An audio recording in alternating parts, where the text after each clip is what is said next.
juicy news. I don't know even where to start. Picture this. The crisp California air buzzing with that golden October vibe, leaves crunching underfoot like nature's confetti, and right in the middle of it all, the Sussex crew turning a sleepy pumpkin patch into their personal kingdom of chaos and joy. Meghan Sussex, Prince Harry, little Archie, and Lilibet, with Doria Ragland dishing out grandma wisdom and Marcus Anderson tagging along like the ultimate chills sidekick. It's Halloween at Sussex Castle, or as the locals whisper, their Montecito hideaway that feels more enchanted fortress than royal estate. No crowns here, just carved pumpkins grinning like they've got inside jokes and a family that's finally gloriously breathing easy.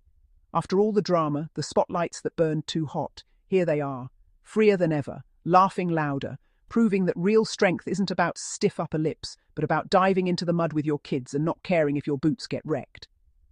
Sussex Castle isn't some drafty stone fortress. It's a sun-soaked haven carved from olive groves and humming with California calm. Archie can sprint wild without paparazzi lurking, and Lily can toddle through life unbothered. On this October 26th, the estate hums with Halloween fever. Meghan, in a burnt orange sweater that screams autumn mom goals, is the ringleader of this cozy chaos. She's glowing, trading tiaras for tote bags stuffed with snacks and ghost-shaped cookies. Harry? Full dad mode, flannel shirt, jeans splashed with pumpkin guts, chasing after Archie with a grin that could melt any tabloid heart. Archie's the star of the show. At 4, he's all limbs and laughter, sprinting between hay bales, hollering, "Daddy, look!" while hauling a pumpkin twice his size. Once, every step he took was stalked by cameras. Now the world's shut out, and he's just a kid. Harry scoops him up mid-run, the two dissolving into giggles that echo through the hills. "You're faster than me now, mate," he laughs, eyes glinting with the peace they fought for. Lilibet, 3 and determined, trails after her brother, curls bouncing under a knit beanie topped with a pumpkin stem. Meghan scoops her up for a kiss before letting her loose again. "Pumpkin mama," she squeals, tiny hands patting orange gourds like they're treasures. Meghan's laugh rings through the patch, warm, victorious. Around them, a riot of colour, wheelbarrows of heirlooms, scarecrows winking from fences, a corn maze waiting for brave hearts. And there's Doria Ragland, queen of calm, balancing a basket of cider donuts and dishing life advice. "This one's yours, Lil. Big and round, just like your hugs." She's the steady presence that turned Montecito into a haven when the world turned cruel. Grace and grit personified, now passing the torch to her grandkids with caramel apples and sage-scented smiles. Marcus Anderson, ever the smooth sidekick, is right there too. Aviators, leather jacket, and that I've seen it all vibe. He's hauling hayride wagons and cracking dad jokes. Oi, Harry, if Archie's this fast, we're doomed when he hits skateboards. He's snapping pics, not for clout, but for keepsakes. Doria teases him about his city boy hands while they carve a jack-o'-lantern that looks more modern art than monster. Together, they embody the Sussex way, chosen family, carved from laughter and loyalty. The day unfolds in a whirl of wholesome chaos.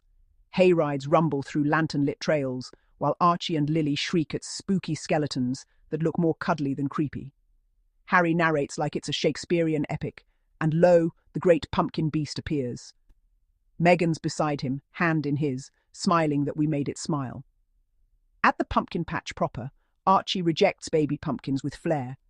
"Too small, mama," until he finds his beast, a lopsided orange monster that takes all 3 to carry. Lily picks a tiny one she names Baby Boo, cradling it like a doll. Doria's manning the cider stand while Marcus engineers an acorn slingshot contest. Laughter fills the air, pure, unfiltered, the sound of old wounds healing. As the sun dips low, painting the hills in caramel light, they gather back at the castle for the carving showdown. The kitchen's a glorious mess, pumpkin guts flying, newspapers everywhere, fairy lights flickering overhead. Meghan guides Archie's hand as he draws a toothy grin, while Harry's creation looks suspiciously like a spaceship. "Modern art, darling," he teases, earning her signature eye roll. Lily's mostly smearing goop on her cheeks, and Doria helps her carve a tiny moon. "That's for the witches who watch over us," she whispers. Marcus, naturally, sneaks in a boogeyman face that glows under blacklight. The night melts into cozy mayhem, fairy lights twinkling, marshmallows roasting, Monster Mash blaring with a Baby Shark remix. Thanks, Marcus. Archie, sugar-high and heroic in his cape, dashes across the lawn while Lilibet toddles behind with her glowing pumpkin lantern. The adults collapse into Adirondack chairs, toasting with spiked cider. The laughter is soft, the peace louder. For once, no headlines, no agendas, just life, unfiltered and theirs. But, because there's always a but, somewhere out there, a crowd of sour keyboard warriors is frothing at the mouth. The haters, those obsessed watchers who've made tearing down Harry and Meghan their daily cardio. They hide behind avatars, vomiting venom, stretching their bitterness to the kids. Kids!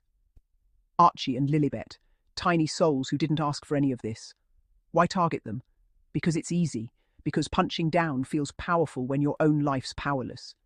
They call themselves concerned citizens or royal loyalists, but let's call it what it is: projection.